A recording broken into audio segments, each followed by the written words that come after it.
6. Vámonos con Ángel Verdugo. Ángel, buenos días. Muy buenos días, Pascal. Buenos días a quienes nos escucha en este momento. Desahoguemos primero lo del IEPS, que ya es costumbre. Recordemos que hace 2 semanas hablamos de que por la Semana Mayor duraría 2 semanas la cantidad o el impuesto. Ya venció. A partir de mañana se cumple lo que, como decía, se ha registrado en las últimas semanas. 0 estímulos y el IEPS cobrado al 100% en los 3 combustibles, en las 2 gasolinas y en el diésel.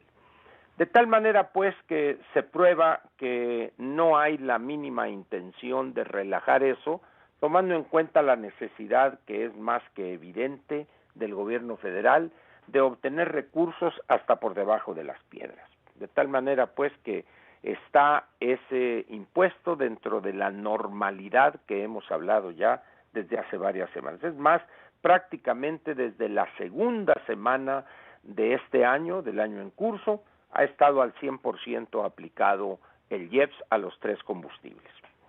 Muy bien, vayamos, Pascal, siguiendo con las malas noticias. El precio de la mezcla mexicana de petróleo, yo creo que verá un viernes negro. Me explico. Desde el martes de esta semana, los crudos marcadores han estado cayendo. Ayer cerró el West Texas Intermediate en $19.87, $19.87, y la mezcla mexicana en $14.17, una variación a la baja de 6 centavos. Pero hoy, hace un minuto, estoy checando los datos, el West Texas está en la vecindad de los $18. Sí, está en 18.11, con una caída de 8.86%. Así es decir, del 19.87 prácticamente es a 18 es un 87, cerca de los $2 en la caída. No es automático que la mezcla mexicana caiga también esos $2, pero es muy probable que del 14.17 podría rondar quizá los $13. Y eso, Pascal, evidencia que ese disqueacuerdo histórico en la PEP fue una simple engañifa. La realidad del mercado del petróleo en el mundo es una sobreoferta peligrosa, porque en cada día que pasa se están llenando los tanques aledaños a las refinerías, lo que se llama la capacidad de almacenamiento, los buquetanques, esos inmensos de 300, 400 mil barriles, prácticamente están llenos en alta mar, esperando que cambie la situación, y México no tiene capacidad de almacenamiento, Pascal. Su capacidad de almacenamiento en materia de gasolinas apenas alcanza de 48 a 60 horas, 2 días y medio, de tal manera que si el consumo cae, los barcos que estarían llegando con gasolina importada, que es un poco más del 70-75% del consumo diario, pues no tendrían cómo bajar esa gasolina y dónde la guardas, y eso te significa varios miles de dólares diarios de penalización por cada barco que esté ahí. Es decir, el panorama es negro por donde quiera que se le vea, Pascal, y nosotros como país ya, lejos de hablar de esa situación, de entender, de decirle a la gente cuál es la situación real en Petróleos Mexicanos, seguimos con esa ilusión de 2 bocas y que el petróleo nos va a salvar. Es decir, es una actitud de una irresponsabilidad, Pascal, que asusta y preocupa. Sin embargo, esperemos pues a las 6 de la tarde, cuando se conoce el precio al que se colocó la mezcla mexicana de petróleo, pero siguen sobrando 35 millones de barriles y no se ve una mejoría en el consumo, Pascal. De tal manera que no sería extraño que en unas 2 o 3 semanas veamos la necesidad ya abierta, evidente, de un recorte complementario para llevar de los 9.7 millones de barriles por día, quizá a niveles de 20 millones de barriles. Y entonces sí, no habrá Trump que salve a México, a Petróleos Mexicanos, y tendríamos nosotros que enfrentar la realidad de un recorte de 300, 400 mil barriles de extracción diaria, que aun cuando pudiere pensarse esto como un sinsentido, es lo que le conviene a Pemex en las condiciones. Pues sí, con los costos que tiene de extracción. Pues de extracción y los indirectos, pues ya te has de imaginar, ¿no? Sí. Muy bien, pasemos ahora a algo un poco más positivo, Pascal. Por favor, Ángel. Ayer, para cerrar la semana con un buen sabor de boca.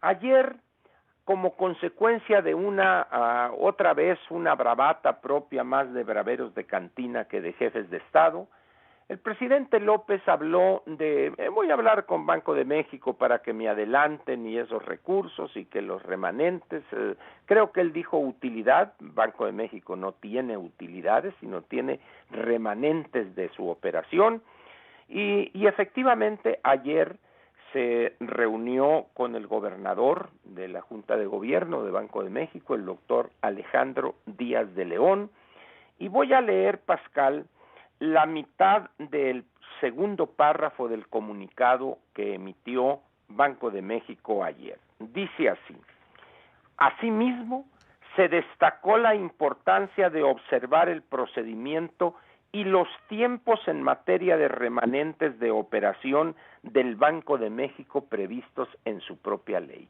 Dicho de otra manera, el doctor Alejandro Díaz de León le planteó al presidente de manera clara, digna y además defendiendo no solo la autonomía de Banco de México, sino el manejo correcto de la política monetaria, Pascal, los remanentes de la operación del banco, si es que hubiere en este ejercicio, se entregarían de acuerdo a las reglas fijadas en el artículo 55, pero en abril del año próximo.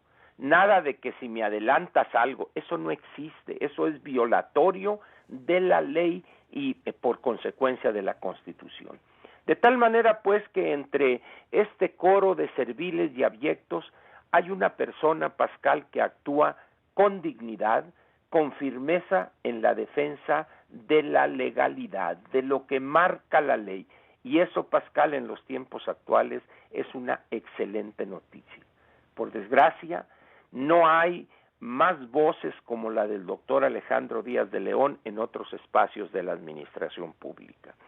Es conocido desde ayer y hoy la posición del sedicente secretario de Hacienda: nosotros debemos actuar con cautela, no nos podemos endeudar, porque si pedimos tanto, tendríamos que pagar tanto.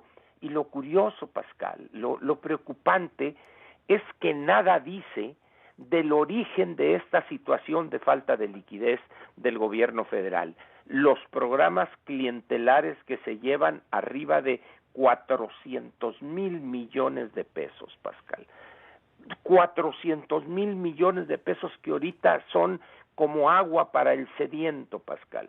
Esa locura de Dos Bocas, el Tren Maya, el aeropuerto de Santa Lucía, y eso nada dice el sedicente secretario de Hacienda. Por ese silencio cómplice es que estamos enfrentando la situación que enfrentamos, Pascal. Y termino diciendo lo siguiente: apareció un artículo muy interesante ayer en el Financial Times, que el título es de por sí sugestivo. Dice: la alianza de las avestruces, líderes negando la amenaza del coronavirus. Ya ves que existe la idea coloquial de las avestruces ante una amenaza esconden la cabeza en la arena, pero yo agrego sí, pero dejan descubierto el trasero. Son 4 los líderes que menciona el Financial Times, que es el presidente de Bielorrusia, Jair Bolsonaro de Brasil, el presidente de Turkmenistán, una república de las musulmanas en la vieja Unión Soviética, y nuestro cercano latinoamericano Daniel Ortega, Pascal. Es increíble lo que está haciendo Daniel Ortega y su señora esposa, la poetisa Rosa Murillo, que quién sabe cómo va a parar esa tragedia. Pero son esos 4 los que integran el Club de las Avestruces, que ante la pandemia esconden la cabeza para no darse cuenta de la tragedia, pero se les olvida, Pascal, que un avestruz que esconde la cabeza, si es que eso fuera en verdad cierto, dejan descubierto todo el trasero. Esa es la realidad, Pascal, una voz positiva, firme, digna dentro de todo este coro de abyectos y serviles. Creo que es algo que debemos valorar en su justa dimensión y esperar que la siguiente semana, Pascal, no sea más leve y que el precio de la mezcla de petróleo hoy no caiga tanto que haga que aumente la debilidad de nuestras finanzas públicas. Gracias, Ángel. Buen fin de semana, Pascal. Buen fin de semana, y nos hablamos Ángel. el lunes. Gracias, Ángel Verdugo.